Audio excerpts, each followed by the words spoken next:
Kid of Soltar Solutions, and I'm here today with Lisa Cortez, and we are doing Let's Go with Lisa and Lauri. So Lisa, how you doing? Good morning, Lauri. I'm doing really good. Good to see you. It's going to be a very exciting day and a really exciting show. We're so glad everyone can join us. Well, thank you. Thank you. It's great seeing you too. So tell us, give us a recap. What is going on in your world?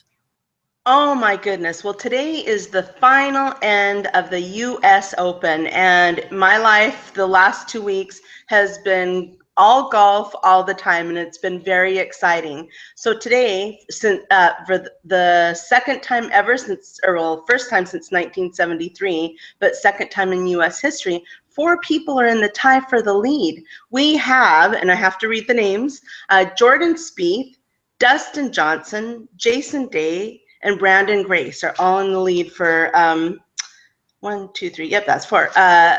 For the lead to see who's going to win the U.S. Open. So it's been very exciting. Town has been a buzz.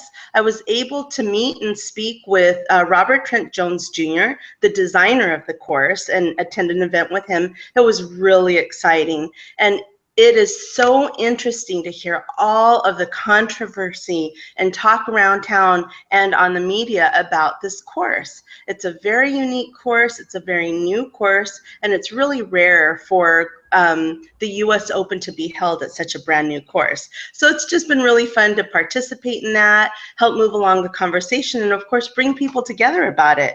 So the biggest controversy seemed to be, one, they're trying this new grass, this fescue and all sorts of things that are really need very low water. And so a lot of the players aren't used to playing on this type of grass. So that's kind of created a controversy. Then, of course, the designer who loves it and specifically designed it for that, because golf is really trying to become eco-friendly and realize that this is a change that we all have to make. It isn't a change that just some people get to do and other people, because they're professionals or whatever, get to adopt. We all have to make little changes in our lives in order to be eco-friendly. So I'm really proud of them.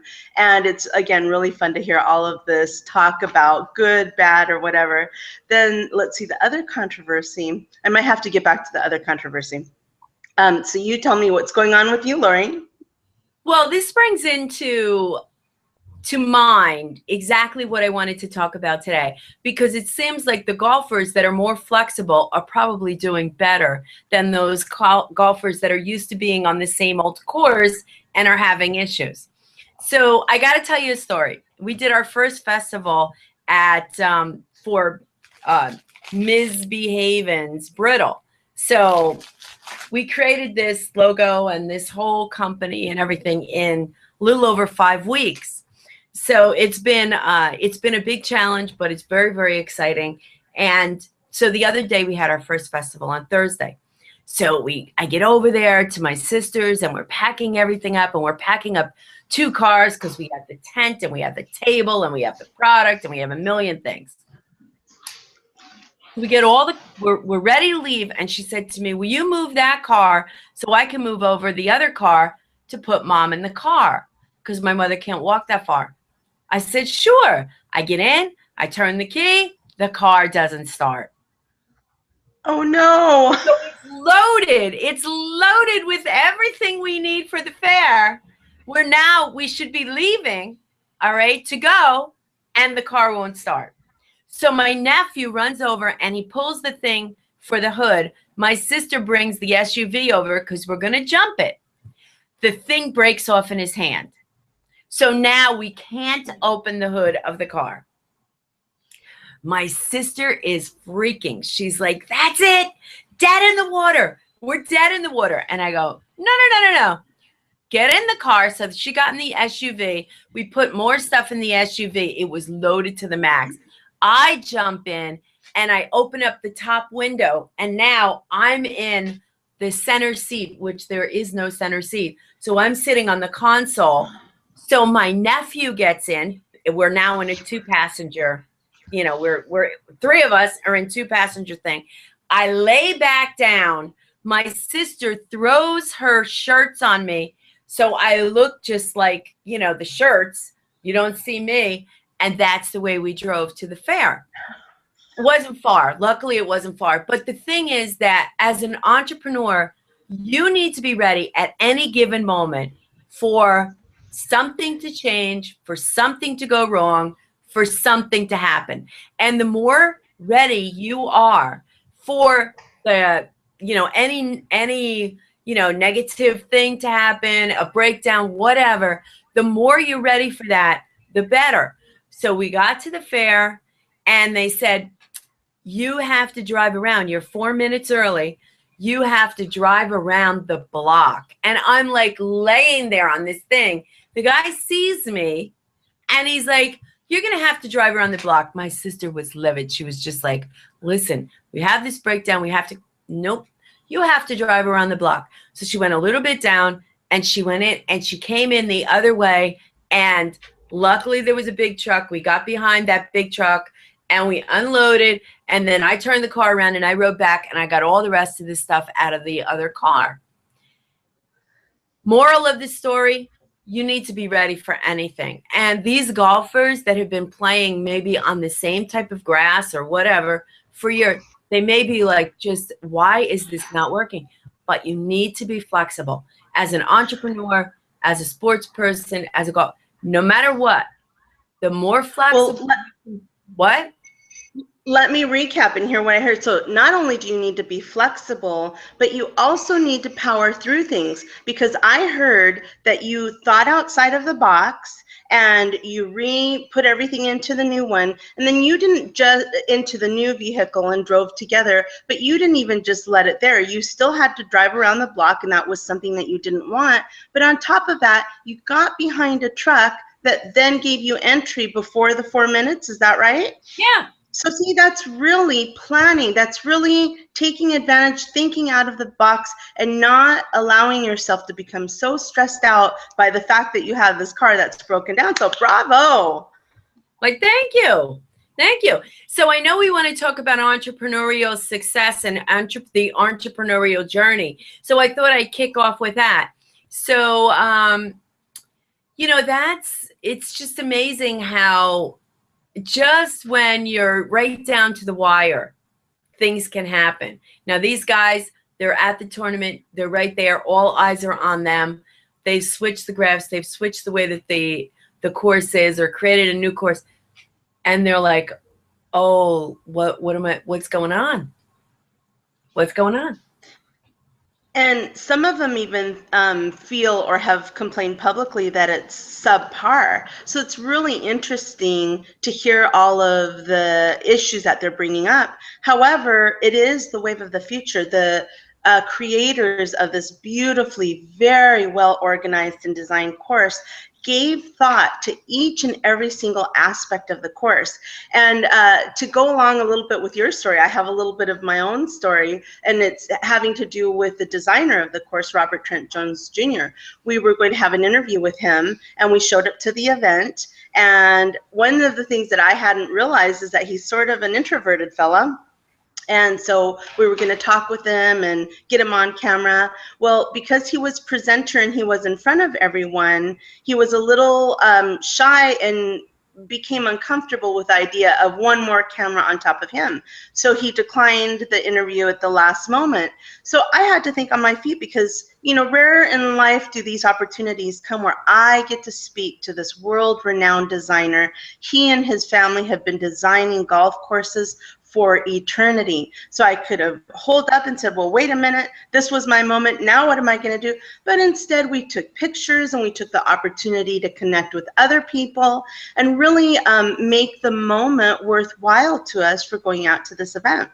So you're right, you do have to remain flexible, and those of us in life who can remain flexible are really going to have the advantage of moving forward, which is a really good point, because it brings me to what I wanted to talk about today.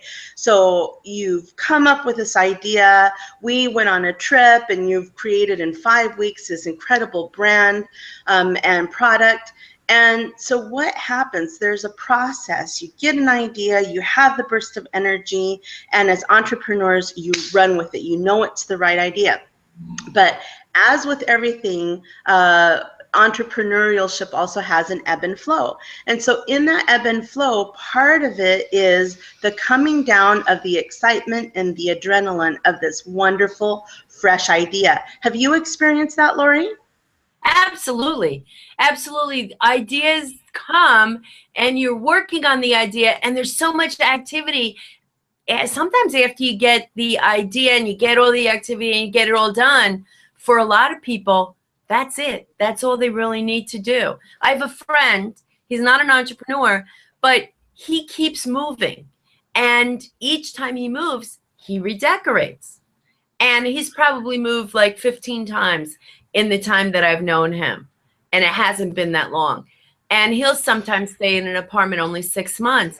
But I realize what it is that he likes, and that's the thrill of the possibility that comes from redecorating. That's what he likes. Yeah. And a lot of people do like that. But as entrepreneurs, what we're looking for is, of course, we're looking for the not only just the birth of a new project or product or business, but really having that flow and come into our lives and see it come to its maturity. And so what's really important is to remember, because sometimes you can even feel like a physical letdown, or almost, because when you're in that moment of inspiration and doing, you are brilliant, you are on your game, and you have all of this attention, or you're giving all of this attention, and you are in your glory, you are in your moment. But then inevitably comes the end of that. And so what is it that we do with the end of that? Well, I use it to really make my work plan, to take action, to start calendaring, to start getting to the body of what it is that I'm creating.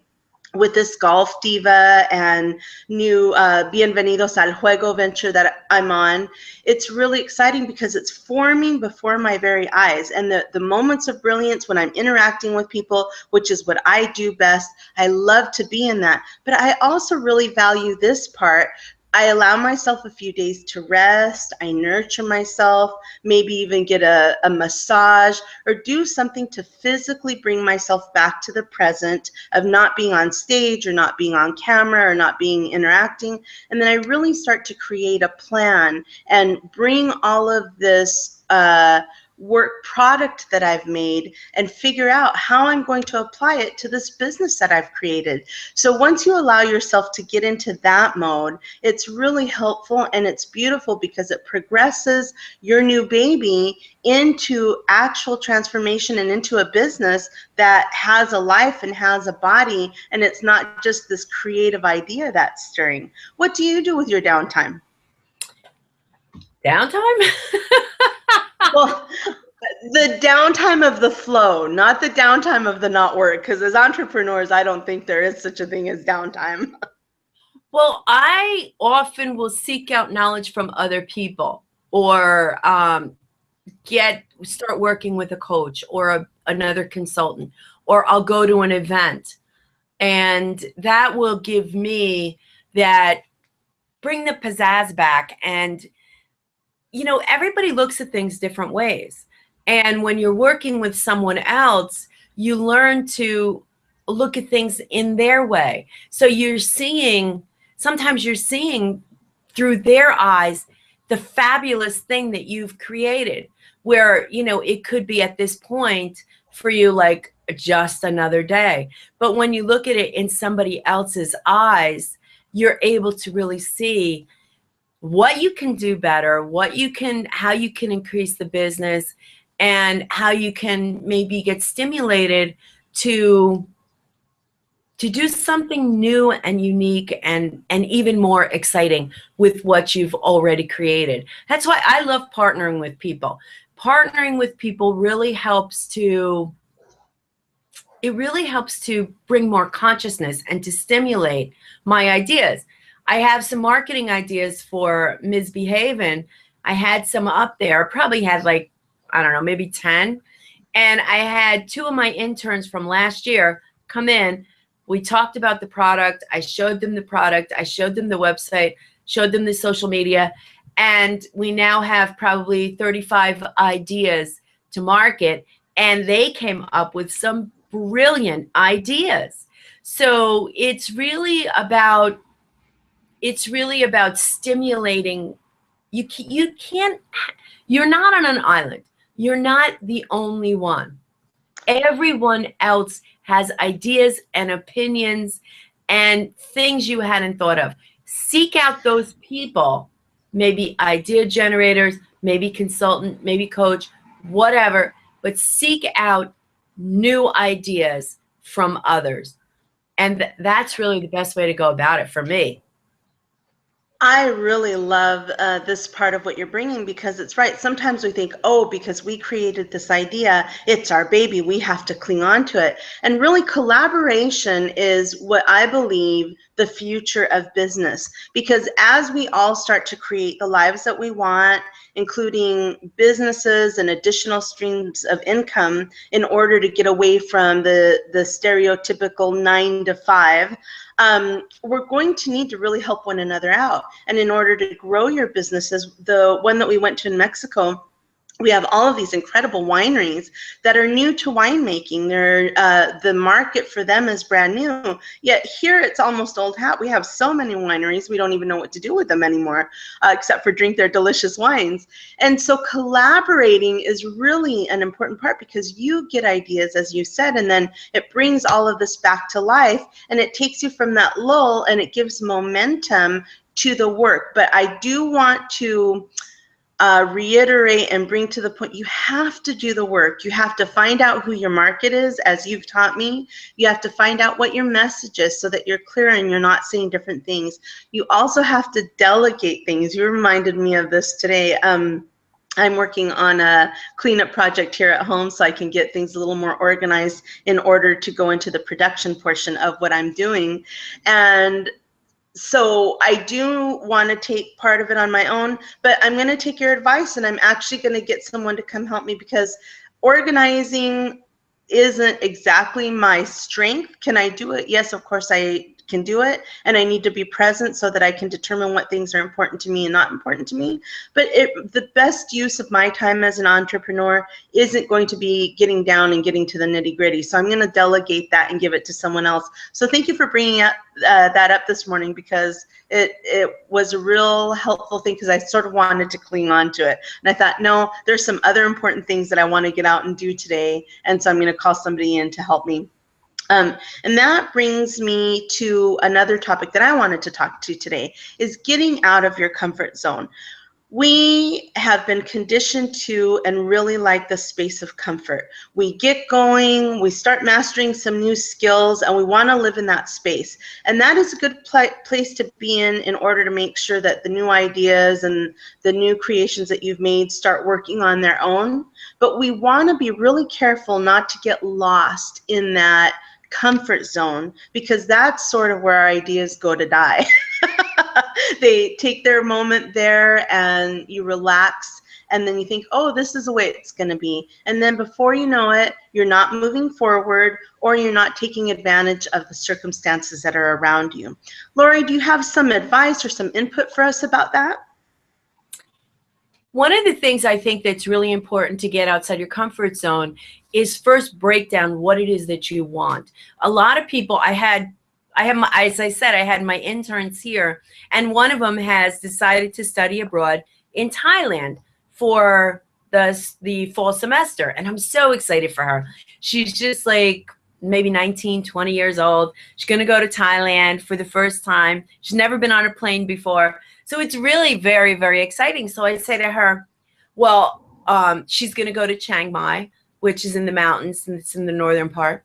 And I said to her, well, are you going to go to Bangkok? And she's like, well, I don't know, I'm going to be with a friend, and, my friend wants to do it, but I don't know. And I'm like, are you kidding? You're going to be right there, and you may not go to Bangkok? Bangkok is so beautiful. So I talked to her. I'm like, I'll help you do this. This is really easy. She doesn't know how to do the plane fare. She doesn't know how to do the hotel. She doesn't know how to do any of it. I'm like, I said, let me help you. This is really easy. And her friend's family is from Laos, and she's been invited to spend a month with them in Laos. I'm like, what? And she's like, I don't think I'm going to do it because I was thinking I'll miss my family. I'm like, you're right there. You have an opportunity to travel with people who know the place, these opportunities are not going to come again. This is an opportunity you're going to either take and be richer for it, or you're going to miss. I said, take the opportunities that are given to you. Take them. So I think that people aren't thinking that these opportunities are like a one-off, because you never know when you're going to be, or if you're ever going to be invited to go there again. Seize the moment, take the opportunity, and it will take you out of your comfort zone. But break down what it is that you want. Like for me, learning Google Hangouts on air, I really had to spend a lot of time and energy, and it took me hours and hours to learn, to find the resources and watch it and do this. But I learned, I pushed myself, and I did it. And seize the moment and seize the opportunity, and don't think about staying where you are. Think about going where you could be.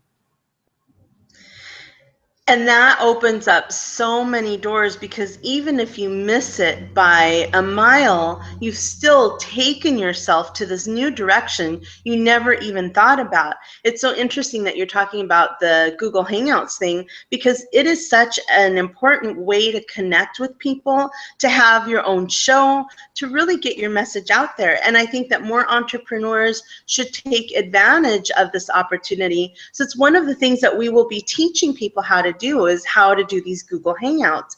Because once you get, and as you said, it does take work, it does take time to learn all of the little bits and pieces, but together we'll grow. And as we teach other people how to use these tools, you can really make some very impactful shows and information. You can gather a following for the products that you're promoting or selling or manufacturing. So it's a really great way in order to get your message out there and connect with people. For me, connecting is the biggest important. I want to laugh, I want to learn something, I want to have a good time. So I think it's just an excellent way to get your message out there. So Google Hangouts is going to be one of the things that we'll be teaching as we teach people these concepts of growing their business, and everything from, you know, marketing and logo to connecting and creating a network around yourself of the people who are interested in your products. So tell me what you've brought up for us to see.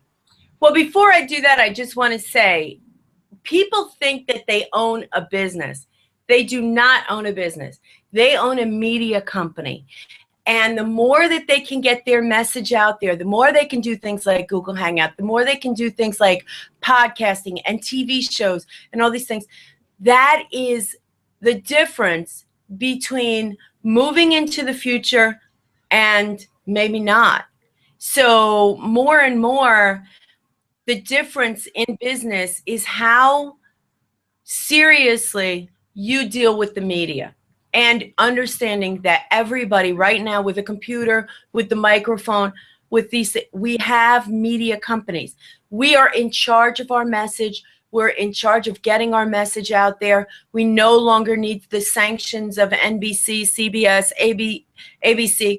We don't need that. We now have everything we need to have our own media company. So you talk about get outside your comfort zone. This is like doing live TV, and it's a lot scary. I'm going to be honest, it's a lot scary, because I don't have Tony Rose here editing like I do in the TV station. It goes out and it's live, and you really can't control, you know, the situations around you. The dogs could bark, you know, a plane could go over, person next door could mow their lawn, whatever. But you learn to work around it. It's like actors and actresses say the best thing for them to do to make them better is to do theater, because theater is live, and you have to react quickly. You have to be flexible, and you have to, you know, take whatever happens, and you need to make it, incorporate it into the play. It's not that easy, but it makes you better at your craft. So that's one. So I want to tell you, I've been living here for 11 years. I have these lilac bushes that are now almost to the roof of my house. they're so high. So the lilacs are beautiful up there, but I can never get them to bring them in the house. So for 5 years, I've been wanting to get a chainsaw and get these trees down. And there's always been an excuse of why I can't do it. Chainsaw's too heavy, this, that, the other thing. So the other day they were cleaning, I had the people here working, and they were cleaning out the shed, getting things, and look at what they found. Wow. It's like a Barbie chainsaw, right? It's a Barbie chainsaw. It's like a quarter of the size of regular ones. And not only that, it's electric. So I don't have to pull that chain and do all that, which I absolutely hate doing. So the guy who works with me, he's like, oh, that's so dull. That needs to be sharpened. It needs oil. It needs this. It needs that. He goes to the back, to the garage. I plug it in, and I spent hours and hours taking those trees that I wanted to get down. And now the lilacs, it's going to grow up from the bottom now, which is what I want. I'll be able to take the lilacs. But it's like, because he could use a big chainsaw, and he's a, tall guy, and he's strong. He can use the big chainsaw. He can use the sharp chainsaw. He can do all this. He was like, oh, that. And me, I'm up on a ladder working the chainsaw, because this chainsaw I can actually manage. So it's like, sometimes we listen to other people about what might be best for us. In reality, I think it's very important that we stick to our guns and we say, okay, we're going to take and use what we have available to us to get the job done.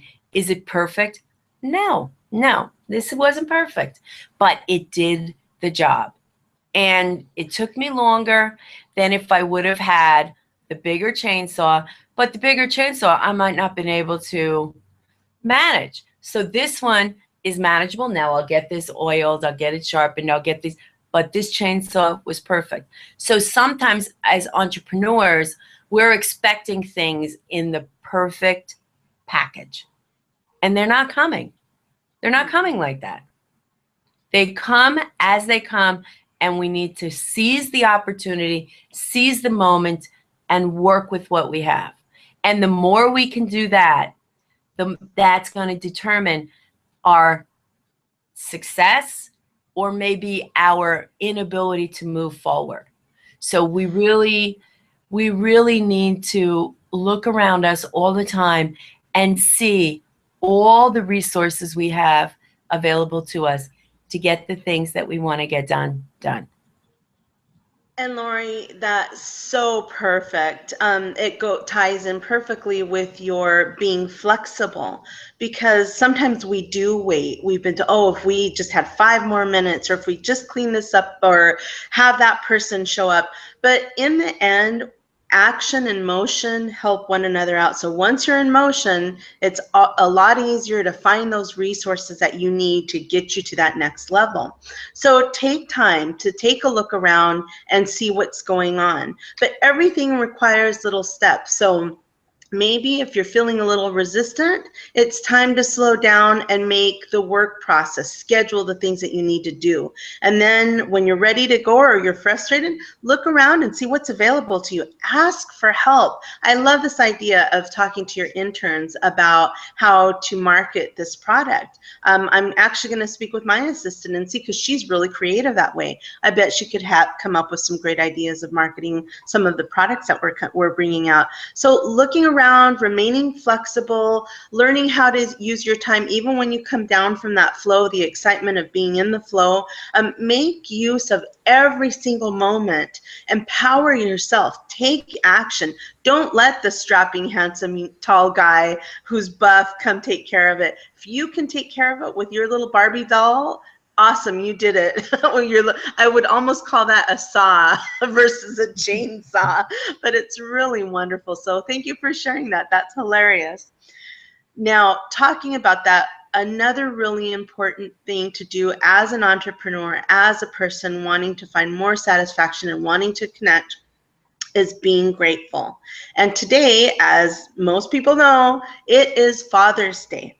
So I wanted to take this moment because my father in my life was not a person who was around a lot, and he definitely didn't get a lot of the yay, dad's fantastic. It was mom. Mom was the one who was always there. But you know what? He added so much to my life, and I am so much like him in so many ways that I just wanted to take a few moments to say thank you to our fathers, to my father, to husbands. My husband isn't a father, but he has taken on the role of father to my son. In fact, they're out golfing today. And it's just a really incredible opportunity to be grateful for what you have, because sometimes as entrepreneurs in our efforts and goals to get to the next level, we forget to be very present and be very grateful and thankful for all of the things that we have. So I just wanted to take this opportunity to say, great job, fathers. Whether you impact lives a little bit or a lot of bit, you make a bigger difference than you can ever imagine that you make. So thank you. That's awesome. That was wonderful. Yeah, that's great.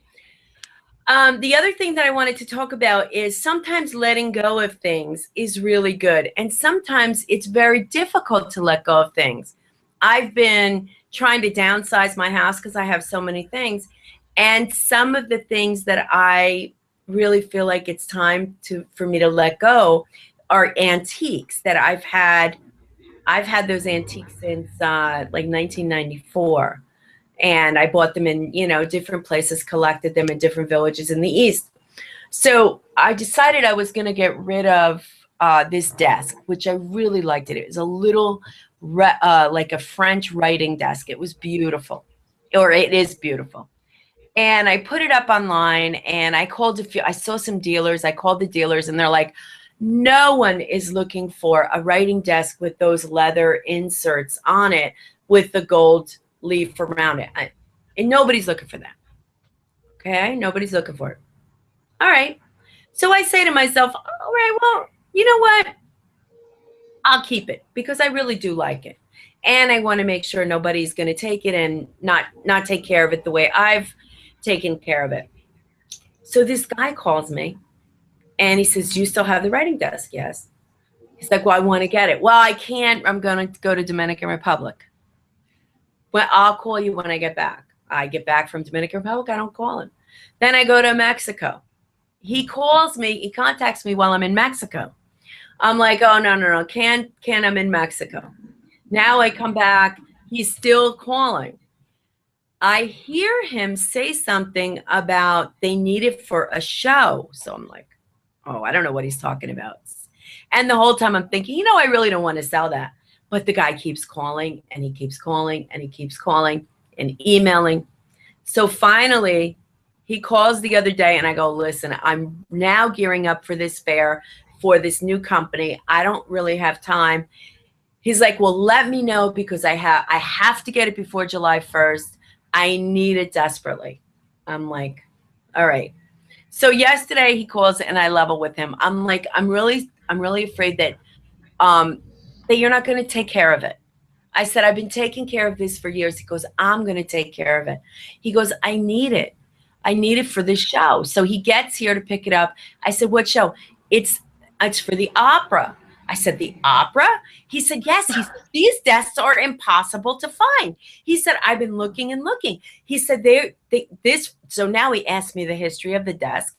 Oh, I'm telling him I got it in a place in Pennsylvania, and I bought a lot of my furniture there, this antique place. And he's like, we can't find these in the Midwest. He says, they don't have these nice things with this beautiful leather top and all this. So the thing that the antique dealer was telling me no one wants, this guy is like, well, I'm searching and I finally found it and I need it for this show. And it's for the opera here. So I'm so excited. When I told him, I said, I really feel bad about this, but I haven't really wanted to part with it because I've been taking care of it for such a long time, and it's been with me for such a long time that I really want to make sure that whoever is going to get this is going to take care of it. He says, after the opera, I'm keeping it. He said, because I love it and I know how hard they are to find. So I was happy to let go of my desk. Isn't that interesting?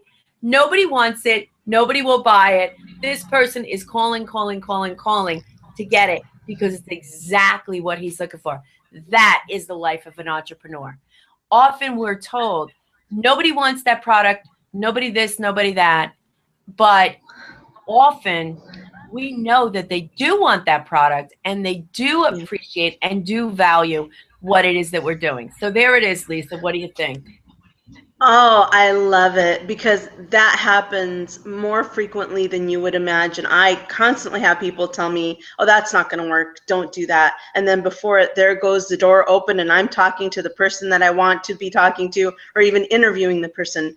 And I also think it speaks to our love as entrepreneurs. We're very passionate people, and we express that through everything we do. So of course we run into other passionate people. It does not surprise me in the least that this man is going to love and cherish, and because you made him chase it, he's going to love it even more.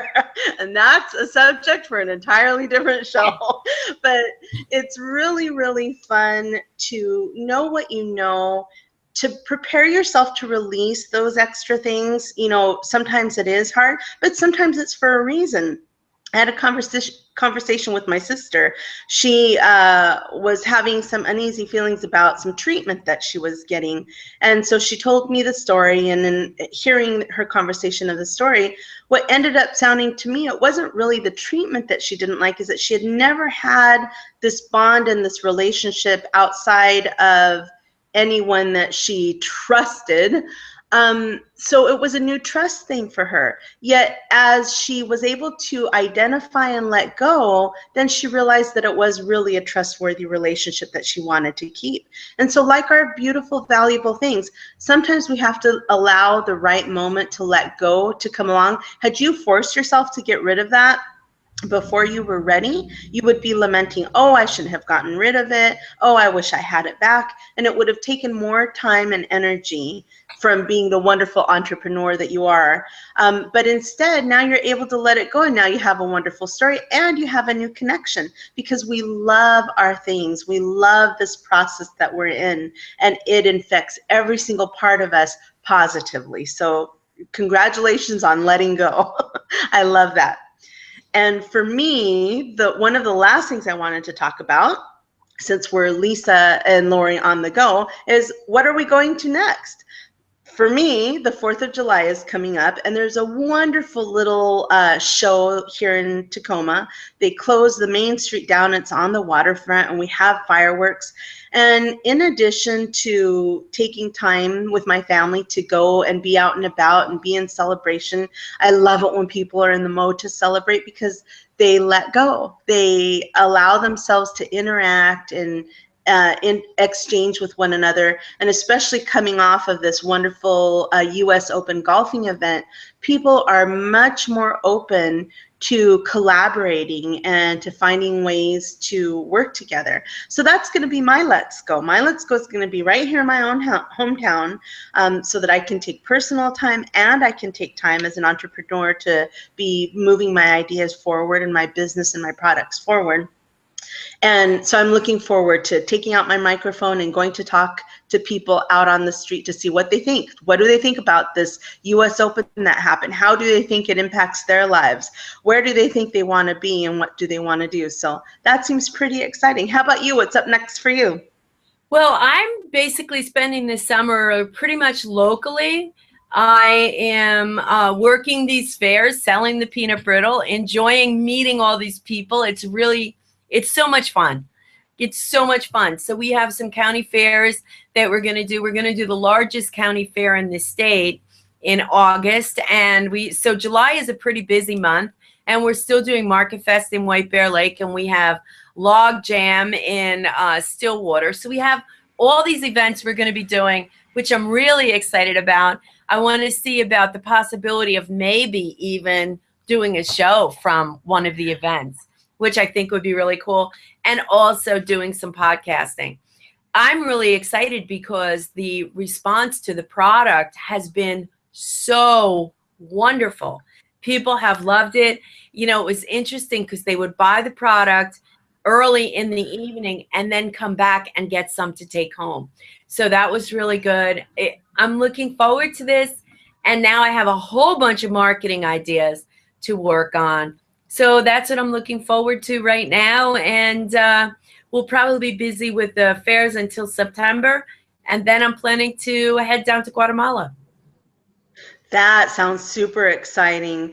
I know, having tried that brittle, it is delicious. That little recipe that you have got going, girlfriend, you better be sending me some for Christmas.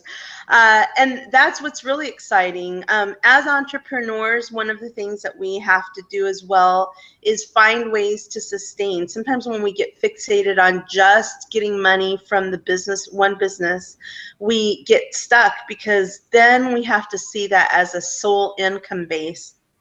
And I mean, we have to pay bills, we have things that come up, and as we know, as the money starts to flow and come, it's not like a regular paycheck. That's why people get stuck in the 9 to 5 a lot, because it's a regular paycheck that comes, you know, rain or shine, it comes. You just have to sell your soul. A lot of people like working 9 to 5. But creating additional streams of income is really, really important.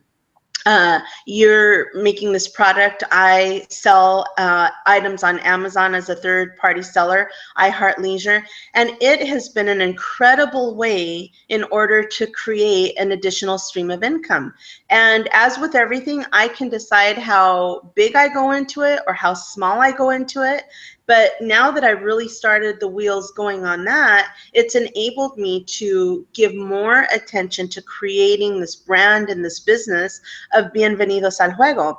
So I'd love to show more people how to do it. I think it's a great way. It's fun to see the products. You're actually making the products that you're selling, and I can't wait till we get them on there. But for me, I'm coming up with a new brand of products of golf accessories, which is really exciting. So the products I have on there as a third-party seller are just products that I'm selling that somebody else makes and I resell. But it really has allowed me to even use my creative side and come up with these accessory ideas, which I wore one of them yesterday when I played golf, and I had several comments. So I know that I'm on how exciting it was. They're like, ooh, well, tell us where we can find it. We want to buy one of those. And it's like, I know, that's why I'm making them. But it really uses my creative side. It creates an additional stream of income that isn't stressful. And yes, it's work. Whenever you're learning something, it's work. And so as entrepreneurs, we're on an never-ending quest of knowledge to gain more skills and to gain more flexibility in being able to flow with our business. So if you're an entrepreneur out there, don't get just so narrow-minded or focused that you want one source of income. Start looking for ways in which you can make use of what you're doing to start building multiple streams of income, because money also has an ebb and a flow. And when one project kind of comes to its conclusion, you don't want to have to figure out what you're going to do in between the gap, in between that next flow that comes up. So it definitely works that way with money too. So I encourage you, we'll be having more information about learning how to sell third party on Amazon. And I'm really excited to be collaborating with you, Lauri, to do that as well. So I'm excited. It is. It's a very exciting time. It's very interesting because what you're saying about multiple streams of income is fascinating. It's not only vital, it's not only really important to do that, it also keeps the fun and excitement alive in your business. Because when you're tired of doing this, you can now do this. And this way, you're coming up with new ideas. Very interesting. I'm starting a new client, I don't know, this week. She's flying in. And her primary business, she's in the pet industry, and her primary product, she said she was having some issues with sourcing and this and that. So what she did was she started to offer a new product. And the new product is a different type of treat. And this was actually more successful than her original product. So when we look at it, we want to go with things that we think are going to work well with our product offering already, and also extend the brand, maybe create more products in the different product lines, increase our product suite or suite of products. But the thing about that is we need to be thinking maybe outside the box a little bit and think about our customer. What can make our customer happier? What could make our customer more excited? What could touch our customer in an emotional way, and then create a bond that's closer and tighter with the customer. So they're thinking about us, about our products, and about what we do for them even when we're not there. And that's so very true. I know that when I started on this journey of transforming my life, of going from where I was to where I wanted to be, I knew I wanted to help people. I knew I wanted to connect people. And I thought that was going to be in a more traditional coaching style of way. But then when I really looked at the things that I love and the things that I do when I want to get away from it all involves travel, golf, wine, and connecting. And so when I took a look at that, I saw that instead of really taking transformation into this very, there's a lot of people who do it very, very successfully, and I'm so thrilled to be able to partner and work with some of those people, but to really take what I know and what's good to me, and I am transforming people's lives by teaching them how to connect socially online, by teaching them how to follow their instincts on their product knowledge, and how to look at things. And you pointed this out when we were in Mexico. I really love observing people. That is where I get most of my ideas. When I observe how people behave or what their problems are, to me, the solutions come up in my mind really easily. And people are like, oh my goodness, how did you think of that? And it's like, well, I took a few minutes, I stopped and I observed, and I have a variety of skills and tools in my toolbox that help me find solutions. I love finding solutions to things.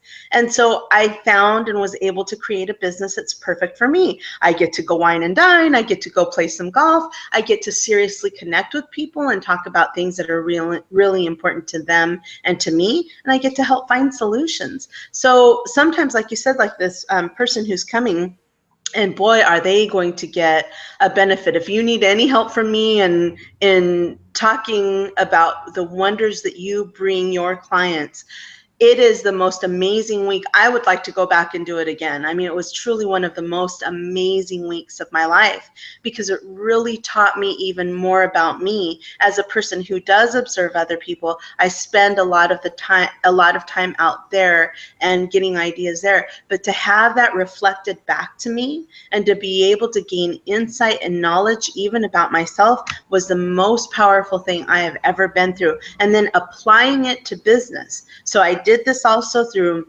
Jack Canfield, that really emotionally got ready, helped me get some of those limiting thoughts and beliefs out of the way, really powerful. But to turn all of that into a business model and a business practice and be able to implement it, my dear, there's only one I would ever go to, and that's you.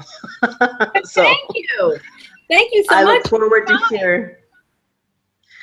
forward to hear the progress of your new client.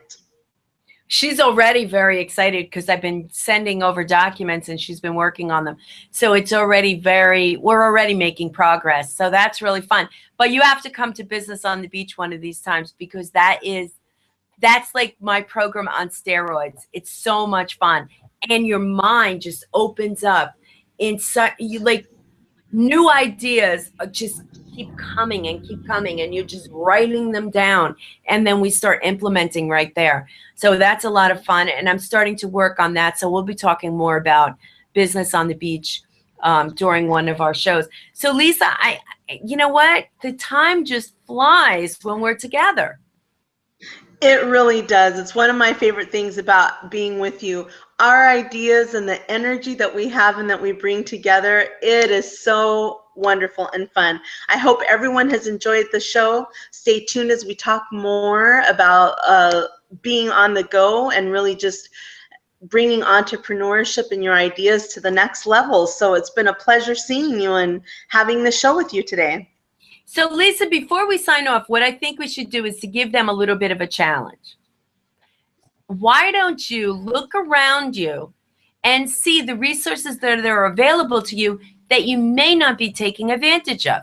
And maybe what you can do is send us some comments, maybe share the show, but really tell us what it is that you can see that you haven't been using, that now you're aware of, and now you're going to use it. And maybe we can give you some ideas on how you can utilize that. That would be fun, right, Lisa? That would be really fun. I have so many things around that I'm not using, including things that I've bought for projects that I just haven't finished. So I think that's number one is calendaring. I need to schedule some time to work on product making. I don't make all of the products, but I definitely have to finalize the idea of one. These are ready to go. People are ready to buy the product. They've seen the prototype. They want it. So really making one finalized product. And I had a little funny story from Mexico, and I'll end my portion with this. Always check what you can bring back and not bring back. I found a perfect product, an elastic band for these ball markers that are, or not ball markers, these bean counters, I'll call them, for golfing. And I wanted to work with them on the plane, so not thinking, I brought them with me. Well, they confiscated them because they can be used to bind people. I would have never thought that because they're sort of jewelry making products. And it's really important. Fortunately, it wasn't an expensive lesson. I got the materials at a great price. However, it was a very devastating one because I had planned to come into action and use that product. So now, yesterday I went a few minutes after golf to see if I could source a similar product here. And of course, it's much more expensive and I can't exactly find what it is that I want to. But now I know when I travel and I find a really great product, I need to investigate and see what the requirements are, how I can bring it back. Had those been in my suitcase, they would have made it just fine. Had I realized that, I knew that rope and bigger things were not allowed on, but it never dawned on me that this jewelry making product was something I couldn't carry with me. So definitely take advantage of it. I'm glad it was a lesson learned and it wasn't too painful, but that's one of the things around me is that I have a lot of undone things, and so I need to schedule time to finish those things, because if not, then I get wonderful ideas all of the time, but unless I'm finishing and putting into practice these ideas that I'm coming with, then I don't have the opportunity to use them to help myself move forward. And they're energy that are in my mind taking up space and time because I haven't completed them. Well, the good news is I think I found the product you're looking for, and I was going to show you, send you a picture of it. So that's good news. Well, I'll have to share that with you after the show. But thank you so much for tuning in. Again, you know, look at the resources around you. Post, let us know what they are.